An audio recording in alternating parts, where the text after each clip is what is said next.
qualquer coisa a gente vai acompanhando aí, mas essa é a resposta que a gente obteve por aqui. Bom, falando em dengue, vamos fazer aqui um momento importante de reforçar e retomar esse assunto, que mesmo sendo já bastante conhecido, ainda tem, em parte grande, uma preocupação por estar com casos ainda sendo registrados e por estar vivendo a sexta maior epidemia dessa doença, a cidade de Campinas. A Priscila Pegoraro, ela faz o trabalho junto ao Comitê Municipal de Enfrentamento das Arboviroses e Zoonoses, justamente para articular não só a campanha, mas também a movimentação dos agentes nos bairros de Campinas. E ela vai conversar com a gente agora ao vivo. Priscila, um bom dia para você. Bom dia, Carolina. É um prazer poder atender vocês. A gente comentava aqui do Jardim Eulina. Vocês ainda têm enfrentado muita dificuldade com os agentes tentando entrar nos imóveis e não encontrando moradores ou tendo negativas? Sim, infelizmente, Carolina, a gente tem uma questão importante que é o trabalho dos nossos agentes, ele é feito caso a caso. Então é necessário que a população deixe o agente entrar, porque o agente ele tem um olhar mais minucioso, que consegue identificar potenciais criadores e fazer remoção das larvas ou da água parada, ou eventualmente, se necessário, a aplicação de um larvicida, que é um componente biológico que vai matar a larva, dependendo da situação. Então, infelizmente, a gente vem vivenciando ao longo dos anos um aumento dessa pendência. Às vezes, em geral, a população tem medo do agente ser uma pessoa que ele não que ele diz ser, né? Então, pode ser alguém disfarçado, alguma coisa que leve uma sensação de insegurança. Associado a isso, a gente tem muito fake news. Então, houve na região do Eulina, por exemplo, nos dias que nós estávamos trabalhando, nos grupos dos bairros, informações dizendo que os agentes não eram agentes, enfim. Para isso, a gente tem a equipe do 156 que trabalha com o nome de todos os nossos agentes cadastrados. Se a população tiver alguma dúvida, ela pode entrar em contato. Nos dias dos mutirões, que é quando o 156 ele não funciona, a gente tem a Defesa Civil através do 199 com essa lista de profissionais para que a população tenha acesso e consiga a informação e deixe o nosso agente entrar. Uhum. Essa negativa, ela vem de encontro também com a informação que chegou hoje. Vocês identificaram novos bairros com risco potencial de transmissão ou já são bairros que estão preocupando mesmo o departamento? Isso, são novas áreas, né, com alto potencial de transmissão. O que acontece? O município de Campinas, ele tem profissionais extremamente qualificados que conseguem identificar e analisar os dados que chegam para identificar as tendências de transmissão. Então, a gente observa as áreas do município de Campinas para que a nossa atuação seja precoce e seja oportuna. Porque é como se fosse um pequeno incêndio, né, a dengue. Quando ela começa a se transmitir, se a gente consegue apagar o pequeno incêndio, a gente com um tapa ou, enfim, com um pé, a gente consegue interromper essa transmissão. Se a gente tem uma situação de transmissão já muito importante, é muito mais difícil você apagar um grande incêndio. Então, as nossas equipes, elas estão em alertas e elas percorrem os bairros, os dados, né, nos mostram quais são as tendências. Então, os bairros anunciados hoje são bairros que têm condições para a transmissão, não que a transmissão já esteja instalada, né? Então, é o início do incêndio. Bairros na região leste, como Botafogo, na região norte, o Jardim Santa Mônica, entre outros no município, que a gente observa que já iniciou uma transmissão, mas a situação exige um empenho tanto da administração pública quanto da população para que a gente consiga eliminar os criadouros do mosquito e interromper essa transmissão da doença nessas regiões. Priscila, bom dia, aqui é Guilherme Pierangi. Só para completar, né, você citou esses bairros com novas áreas de potencial de transmissão, é o Botafogo, né, Jardim Santa Mônica, região noroeste Parque Floresta, região suleste São Diego, Osiel e Monte Cristo, região sudoeste Parque Universitário de Viracopos, Jardim Ouro Verde e Vila União. O meu questionamento é o seguinte, você estava citando esse problema que às vezes tem para as pessoas, para o pessoal da fiscalização, né, dos mutirões, de entrarem nas residências.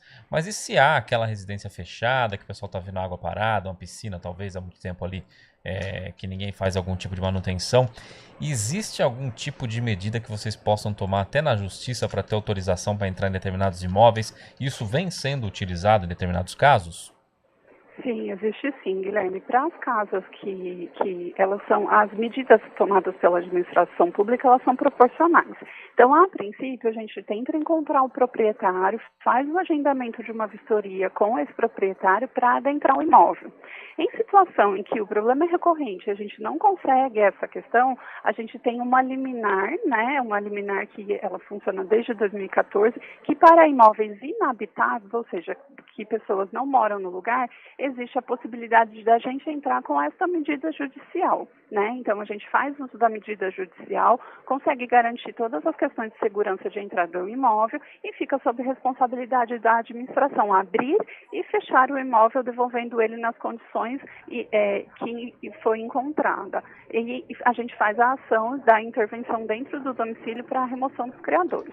Em situações onde o imóvel tem risco, mas existe pessoas morando nesse imóvel, ou seja, eles são ocupados, aí a gente tem uma questão constitucional que o lar ele é inviolável e daí a gente precisa entrar com uma medida judicial para que o juiz determine a entrada nesses imóveis. São situações que não acontecem como rotina, mas eventualmente, havendo a necessidade, a gente lança a mão, sim, de todas essas ferramentas legais para que a gente possa adentrar os imóveis e interromper o risco de transmissão. Existem alguns bairros que há uma dificuldade nessa rotina por estarem muito afastados. Como é que vocês fazem essa questão da organização? Uma vez que muitos também, como a gente registrou agora há pouco, reclamam de acúmulo de lixo ou terrenos baldios que podem ser criadouros do mosquito. Uhum. A dengue, né, ela é uma doença que ela é multifatorial. Então, a gente tem vários fatores que interferem na transmissão da doença. Quanto mais convergência de fatores, maior é a chance de transmissão. A gente tem, por exemplo, os fatores climáticos, ambientais, que a gente tem percebido com as mudanças climáticas, tem aumentado a temperatura e o mosquito ele se prolifera com mais rapidez nessa questão, né? Tem alguns fatores que são do vetor, o vetor ele vai se acostumando a viver no ambiente urbano e daí criadouros que não era comum ele se desenvolver, a gente acaba percebendo que ele está até poças de água, às vezes, na calçada, pode acontecer do vírus se proliferar, né, do vetor se proliferar, o mosquito se proliferar. A característica do vírus também é uma questão importante. Nós temos no município de Campinas, até o momento, detectada a circulação do dengue tipo 1. Nós não temos ainda, o risco é grande, né, de introdução, visto que outros municípios ao redor no estado de São Paulo já tem, né, outros tipos de vírus, mas a gente ainda está observando essa introdução.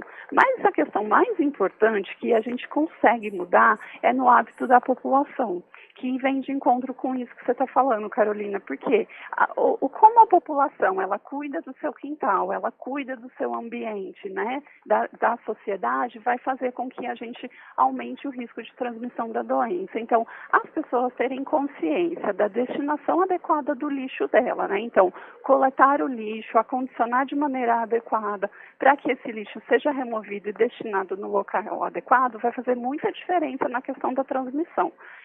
Os terrenos baldios e outras áreas, elas têm uma importância, mas é uma importância intermediária, porque a mosquita, ela tem um hábito mais intradomiciliar, ou seja, ela vai preferir os criadores que estão próximos das pessoas, para que ela possa picar e já conseguir botar os ovos. Então, os terrenos baldios, eles são um problema, sim, para a saúde, mas são um problema intermediário. Os criadores que estão dentro das casas, que costuma ser 80% do nosso volume de criadouros, que são coisas simples, às vezes é um regador de planta que a pessoa deixou com um pouquinho de água no quintal, pode fazer uma diferença na criação desse mosquito. Então, esses hábitos da população, seja com o lixo, seja com a forma como ela ocupa o território, vai fazer diferença para aumentar ou diminuir a transmissão, visto que nos outros fatores a gente tem pouca interferência. Então, a população conseguir ter esse alerta e, junto com a prefeitura, manter hábitos de vida saudáveis e que consiga gerenciar a questão dos criadouros nas casas, nos locais de trabalho, e evitar que distribua o lixo que podem servir de potencial criadouro nos locais onde a gente não tem a coleta adequada ou que é um terreno de difícil acesso, e a gente vai ter o mesmo problema da casa, que é encontrar o proprietário e fazer medidas legais para que ele possa tomar providência. Essa conjuntura de fatores vai fazer com que a gente tenha sucesso ou insucesso no enfrentamento à dengue. Então, a população é muito importante que ela esteja junto conosco para que a gente possa fazer esse enfrentamento efetivo. Sila, só para a gente encerrar, existe mesmo a preocupação da explosão de casos 2024? Sim, Carolina, infelizmente existe, né? Como eu falei um pouquinho antes, as nossas equipes, elas são muito competentes, então são muito capazes de conseguir identificar as tendências e fazer a intervenção. Os alertas para a população, eles vêm somando esforços para isso. Os mutirões que a gente vai estar fazendo, né, também vêm somar esforços para que a gente possa fazer esse enfrentamento. Mas, infelizmente, se a gente não tiver a colaboração e se a gente for surpreendido com alguns desses fatores, seja os fatores climáticos ou de vírus, infelizmente a gente tem uma chance grande de ter um aumento de casos bastante importante no ano de 2024. Priscila, obrigada pela entrevista, e a CBN se coloca aqui à disposição para prestação de serviços aí para melhorar o atendimento também à população.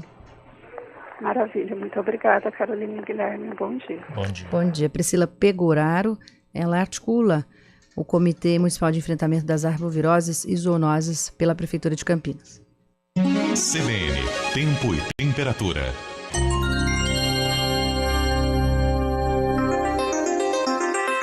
Olá, um bom dia, feliz